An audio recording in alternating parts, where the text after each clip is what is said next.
vlog.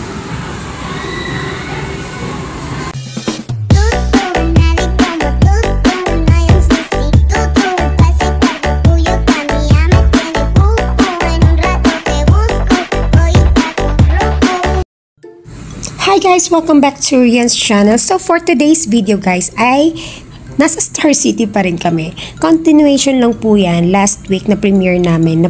Na premiere namin last Friday. So ayun nga guys, nandyan kami ngayon sa Snow World. At nagbibihis na kami. Kasi sabi nga nila, sobrang lamig daw.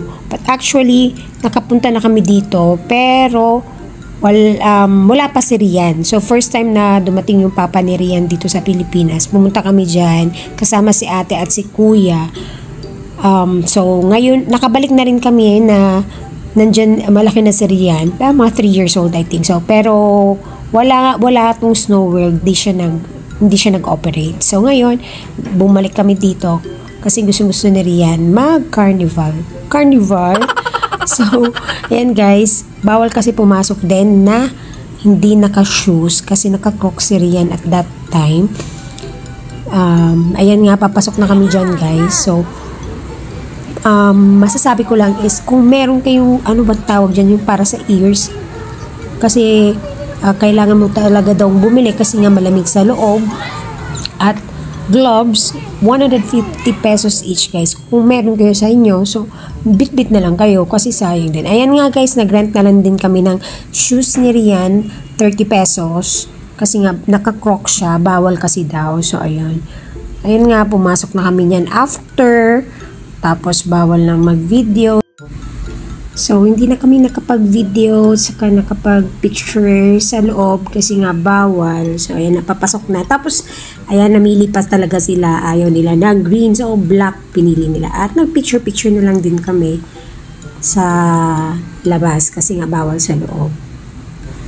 So, ayan na nga guys, naghiwalay-hiwalay na kami dahil nakaupo na lang si mami at that time kasi nga napagod na ako sa kakaikot at hindi rin ako sumasakay kasi nga natatakot talaga ako sa mga rides. So, si ate na lang ang nag-video kay Rian dyan.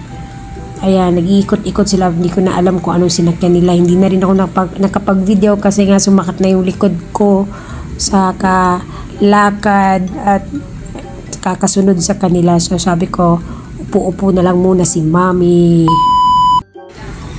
Ayan na nga guys, si ate sumakay dyan. Hindi ko lang na-videohan yung pagsakay niya kasi kakabigay lang niya sa akin ng cellphone. Tapos nagyaya siya, sakay daw kami. Naalala ko nung unang sumakay ako niyan, first time kong sumakay. 6 months old pa lang si Rian. Feeling ko talaga lalabas na lahat ng kinaid ko at ang lamig-lamig ng pawis ko talaga. Kaya sabi ko talaga, never na talaga akong ulit sumakay niya. Feeling ko talaga mamamatay ako talaga sa nervyos. Kaya hindi na ako sumakay. Tapos sila Rian yan, hindi ko alam kung saan na sila nag-iikot. Kaya ayoko talagang sumakay sa mga ganyan. May fear of heights kasi ako.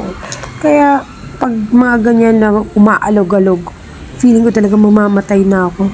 Kaya sabi ko talaga never ako sasakay na. First time ko lang sinubukan dahil nga parang na-curious ako kung ano kaya ang feeling pag sumakay ng ganyan. Basta pagkababa ko talaga, grabe. Hindi ko alam kung anong gagawin ko. Tawang-tawa yung bata sa akin, si Rain. Hindi pa kasi siya pwede nun kasi maliit pa siya. So, ako lang yung nag-try sumakay niyan. Tapos ngayon, wala, mga anak ko na. Ang grabe, gustong-gusto sumakay ng ganyan. Mga extreme rides ang gustong-gusto nila. Lalo na si ate, walang kinatatakutan yan. Ayan oh, grabe, parang pag sumakay ka niyan, parang lalabas na yung bituka mo sa... Bituka? Yan, ayan na guys oh. So, kung gusto nyo itry, punta kayo sa Star City. Nag-promote pa si mami.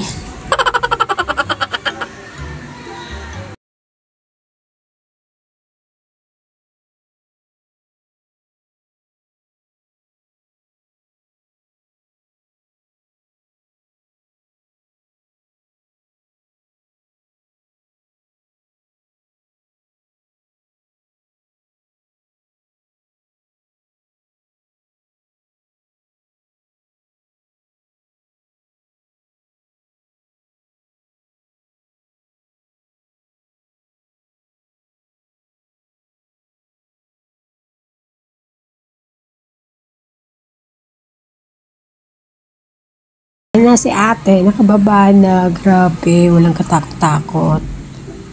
Tapos yun, nakita na rin namin si Rian yan. Paulit-ulit siyang sumakay dyan sa bump car.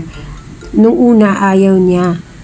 Tapos gusto niya, hindi kasi siya pa daw marunong mag-drive. Ngayon, nung nasubukan na niya mag-drive, nakailang beses siya bumalik dyan. Kasi unlimited rides kasi. So, ayun, paulit-ulit yan sinakyan. Siguro hindi lang 10 times yung sinakyan ang bump car. Yan lang din ang sinakyan ko 2 beses kasi marunong naman ako mag-drive. Kaya, yan lang nagustuhan ko talaga sa lahat ng rides sa Star City. Kahit sa akin, para sa akin, lugi ako kasi nga, unlimited rides, tapos na 900 plus, hindi ko naman sinakyan. Yan lang yung sinakyan ko 2 beses. Tapos, eto na nga, nabudol ako ni ate, pinasakay ako dun sa, ang tawag ng log, or something like that, na may tubig. Takot na takot talaga ako. Sabi ko, wag mong pasakayin. Sabi niya, try mo, hindi naman yan extreme. So, yun na nga nangyari, guys. Nabudol si mami.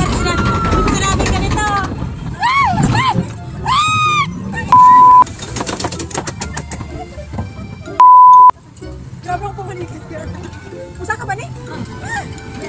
Usa ka ba ni? Taka pa ni? Usa ka ba? Pamiri ko ti!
Actually, nag-voice record. Bye!